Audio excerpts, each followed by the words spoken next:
जब श्री कृष्ण ने कंस वध करके मथुरा को पाप मुक्त किया, तब वे लौटे थे। पूरे 11 वर्ष और 56 दिन बाद, वर्षों बाद जब ठाकुर जी मथुरा लौटे तो देवकी मैया की आंखों में अश्रु छलक आए। वर्षों की प्रतीक्षा, ममता की अग्नि परीक्षा और पुत्र वियोग की वेदना आज उनके आंचल में उतर आई थी। देवकी जी ने ठाकुर जी को देखा, सुंदर, 2 भुजाओं वाले, वाणी में मधुरता, वपु में दिव्यता, पर एक मां की निगाह कुछ खोज रही थी। उन्होंने धीरे से कहा, लाला, तू चाहे जितना भी सुंदर हो जाए, चाहे ब्रज में कितनी भी लीलाएं कराए, कितना भी बड़ा बन जाए, पर मां के लिए तो वही पल सबसे अमूल्य होता है जब उसने तुझे पहली बार अपनी गोद में लिया था।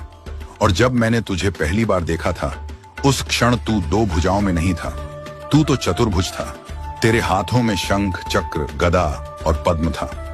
वो रूप, वो दिव्य दृश्य मां की स्मृति से कभी मिट नहीं सकता। लाला, तूने मेरी विनती पर बाल रूप धारण कर लिया, 2 भुजाओं में आ गया, पर मैं जब भी तुझे देखती हूँ, बार बार तेरा वही चतुर्भुज रूप मेरी आंखों के सामने आता है। बार बार वो ही शंख चक्र चमकता दिखता है। मुझे तू भले 2 भुजाओं में हो, पर मेरी आंखें तुझे चतुर्भुज ही देखती हैं।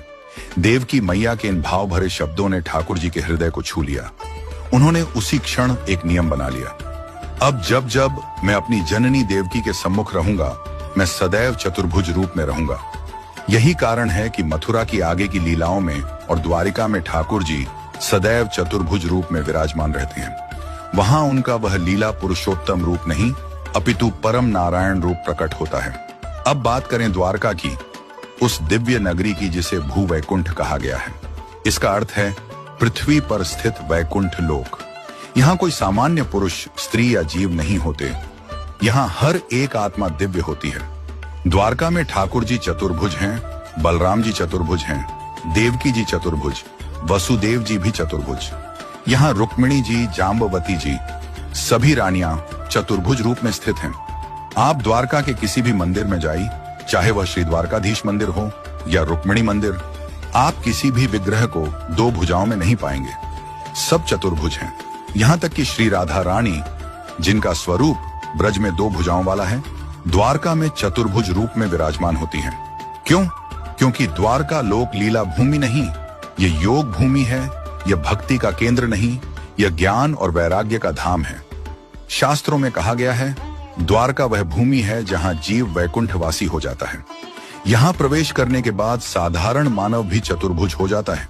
द्वारका में हर आत्मा नारायणमयी हो जाती है। वहां माया नहीं है, केवल योग माया है। वहां न राग है, न द्वेष, न मोह है, न ममता। वहां केवल दिव्यता है। यह कथा केवल रूप की बात नहीं करती, ये चेतना की बात करती है।